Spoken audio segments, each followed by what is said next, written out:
வணக்கம் நண்பர்களே, இது உங்கள் பெஸ்ட் ஆஸ்ட்ரோ யூடியூப் சேனல். நான் உங்கள் ஜோதிட வழிகாட்டி.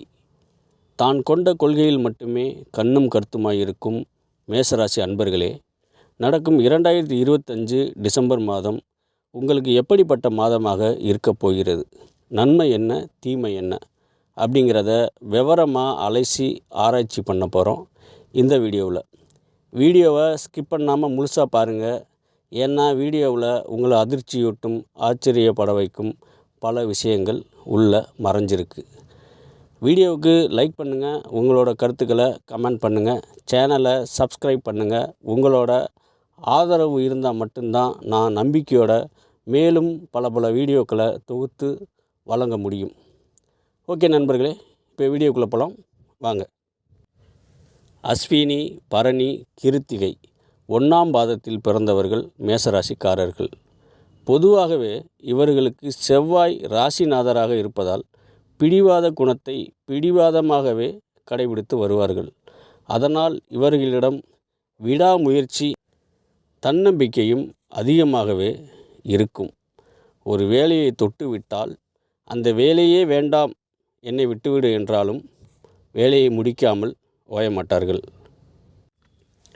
டிசம்பர் மாதத்தை பொறுத்தவரையும் ஒரு வேலை சம்பந்தமான எதிர்பார்ப்பின் காரணமாகவோ அல்லது பணவரவு சம்பந்தமான எதிர்பார்ப்பின் காரணமாகவோ, திருமண வரனின் எதிர்பார்ப்பு காரணமாகவோ, காதல் கைகூடுமா என்கிற எதிர்பார்ப்பின் காரணமாகவோ மாதத்தின் துவக்கத்தில் சிறிய மன அழுத்தத்தோடு துவங்கும். ஆனால் மாதத்தின் இறுதிக்குள் நீங்கள் எதிர்பார்த்த காரியம் உங்களுக்கு வெற்றியாகவே அமையும். இதில் எந்த சந்தேகமும் இல்லை. திருமணத்திற்கு நல்ல வரன்கள் அமையும், காதல் கைகூடும், எதிர்பார்த்த இடத்திலிருந்து பணமும் கிடைக்கும், உயர் அதிகாரிகளின் பாராட்டுகளை பெறுவீர்கள். இந்த மாதம் முழுக்க கொடுக்கல் வாங்கல்களில், பண விஷயங்களில் கவனமாக இருக்க வேண்டும். உங்களை நம்பி பணம் தராதவர்கள் கூட உங்கள் சொல்லை நம்பி நீங்கள் கைகாட்டிய நபருக்கு பணத்தை தருவார்கள். ஆனால் நீங்கள் வாங்கி கொடுத்த நபர் கட்டாயமாக அந்த கடனை திருப்பி அடைக்க மாட்டார். அந்த பழி உங்கள் மீது தான் விழுகும். அந்த கடனையும் நீங்களே அடைக்க நேரிட்டாலும் சந்தேகம் இல்லை. அதனால் ஜாமீன் வேலைக்கு செல்லாதீர்கள். மாதத்தின் துவக்கம் எதிர்பார்ப்போடு துவங்குவதால் இந்த காலகட்டத்தில் அனாவசிய வீண் விரய செலவுகள் கட்டாயமாக இருக்கும். பிஸ்னஸ் சம்பந்தமான மீட்டிங் எதுவாக இருந்தாலும் உங்களோட சக்திக்கு தகுந்த மாதிரி அந்த மீட்டிங்கை அரேஞ்ச் பண்ணுங்கள். 1000 ரூபாய் பிஸ்னஸ் மீட்டிங்கை உங்களோட கௌரவம் பற்றக்கூடாதுங்கிறதுக்காக 10,000 ரூபாய் ஹோட்டலில் புக் பண்ணி அரேஞ்ச் பண்ணாதீங்க. 1000 ரூபாய் பிஸ்னஸ் மீட்டிங்கை 10 ரூபா டீ கடையில் அரேஞ்ச் பண்ணுங்கள். அதனால் உங்களுக்கு பணமும் லாஸ் ஆகாது, மீட்டிங் சக்ஸஸ் ஆகும் முடியும். இதில் எக்காரணத்தை கொண்டும் உங்களோட இமேஜ் டேமேஜ் ஆகாது. இந்த மாதத்தோட முதல் அதிர்ஷ்டமான நாள்னா டிசம்பர் 5 சொல்லலாம். அன்னைக்கு எதிர்பாராத ஒரு பண வரவு கட்டாயமாக உங்களுக்கு கிடைக்கும். அல்லது ஏதோ விலை மதிப்பில்லாத ஒரு பொருள் உங்கள் கைக்கு வரும். மாதத்தோட 2வது வாரத்தில் பெரிய மனிதர்களின் சந்திப்பு கட்டாயமாக உங்களுக்கு கிடைக்கும். நான் எழுதி தர்றேன். அவர்களால் வாய் திறந்து பாராட்டப்படுவீர்கள். இதனால் உங்கள் தொழிலில் எதிர்பாராத வளர்ச்சி கிடைக்கும். நீங்கள் கலைத்துறையில் இருக்கிறீங்கன்னா கண்டிப்பாக இந்த நாட்களில் உங்களோட முயற்சி அடுத்த கட்டத்துக்கு செல்லும்.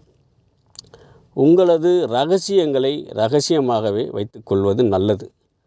உங்களால் வைத்துக்கொள்ள முடியாமல் வெளியே சொன்னால் அதை கேட்பவர்கள் உங்கள் மேல் பொறாமைப்பட்டு உங்களது வளர்ச்சியை தடுக்க எந்த எல்லைக்கும் செல்ல தயங்க மாட்டார்கள். ஸோ நல்லது நடந்தாலும் சரி, கெட்டது நடந்தாலும் சரி, உடனுக்கு உடனே அப்டேட் பண்ணுற வேலையை விட்டுருங்க. வண்டி வாகனங்களில் சிறிது கவனம் தேவை. கணவன் மனைவிக்குள் இருந்து வந்த சஞ்சலங்கள் தீர்ந்து அந்யோன்யம் ஏற்படும். அப்பா தாத்தாக்களின் உடல் நலத்தில் கவனம் தேவை. யாராவது அப்பா தாத்தாவோட சண்டை போட்டுக்கிட்டு அவங்களோட பேசாமல் இருந்தீங்கன்னா தயவு செஞ்சு உங்கள் ஈகோவை தூக்கி ஓரமாக வச்சுட்டு போய் அவங்கக்கிட்ட பேசுங்க. உங்களோட பேச்சுக்களும் ஆறுதல் வார்த்தைகளுமே அவங்களுக்கு நல்ல ஒரு மருந்தாக இருக்கும். இல்லைன்னா தேவையில்லாமல் ஹாஸ்பிட்டல் செலவு தான் பண்ணுற மாதிரி ஆயிரும். இந்த மாத இறுதியில் நீங்கள் மறந்து இருந்த அல்லது உங்களை விட்டு விலகி சென்றிருந்த ஒரு நபர் கட்டாயமாக உங்கள் தொடர்பில் வருவார்கள். இந்த முறை நீங்கள் அவரை தாராளமாக நம்பலாம். அவரால் உங்களுக்கு நன்மை மட்டுமே நடக்கப் போகிறது. திருமணமாகி வருடக்கணக்கில் குழந்தை பாக்கியம் இல்லாத பெண்களுக்கு கட்டாயமாக இந்த மாதம் குழந்தை பாக்கியம் உண்டு. இந்த மாதம் மேசராசிக்கு 10க்கு 8 மதிப்பெண்கள் தரலாம்.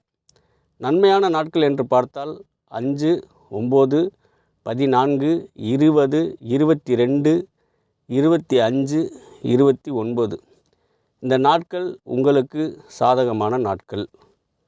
5ஆம் தேதி பணமோ அல்லது விலை மதிப்பில்லாத ஒரு பொருளோ வேலைக்கான நற்செய்தியோ கட்டாயமாக உங்களுக்கு கிடைக்கும். 9ஆம் தேதி பெரிய மனிதர்களின் சந்திப்பையும் அவர்களது பாராட்டுக்களையும் பெறுவீர்கள். நீங்கள் புதிய முயற்சிகள் எதுவாக இருந்தாலும் இந்த நாட்களில் தொடங்கினால் கட்டாயமாக வெற்றி உங்களுக்கு நிச்சயமாக கிடைக்கும். அதே போல் கவனமாக இருக்க வேண்டிய நாள் அப்படின்னு பார்த்தா 11, 17, 21, 28 மறுபடியும் சொல்கிறேன். 11, 17, 21, 28 இந்த நாட்களில் அதிகமாக உணர்ச்சி வசப்படுவீங்க. காரணமே இல்லாமல் கோவப்படுவீங்க. நிலைத்தன்மை இல்லாமல் எதையோ இழந்த மாதிரியே ஃபீல் பண்ணுவீங்க. ஸோ இந்த டேஸில் முக்கியமான மீட்டிங்ஸ் ஏதாவது இருந்தால் தவிர்ப்பது நல்லது. ஏன்னா அமைப்புப்படி இந்த நாட்கள் நட்பை பகையாக்கும். அதனால் வேறு வழியே இல்லாமல் மீட்டிங் போகிற மாதிரி இருந்தாலும் ரொம்ப கவனமாக டீல் பண்ணுங்கள். உங்களோட வார்த்தைகளில் அதீத கவனம் தேவை. மற்றபடி குறை ஒன்றும் கிடையாது. நல்லதே நடக்கும். அனைவருக்கும் எல்லா நலமும் வளமும் பெற்று அழகாக வாழ முருகன் துணை நிற்பார். வீடியோ பிடிச்சிருந்தால் லைக் பண்ணுங்கள், கமெண்ட் பண்ணுங்கள். மறக்காமல் சேனலை சப்ஸ்கிரைப் பண்ணுங்கள். மீண்டும் அடுத்த ஒரு வீடியோவில் சந்திக்கும் வரை உங்களிடமிருந்து விடைபெறுகிறேன். நன்றி, வணக்கம்.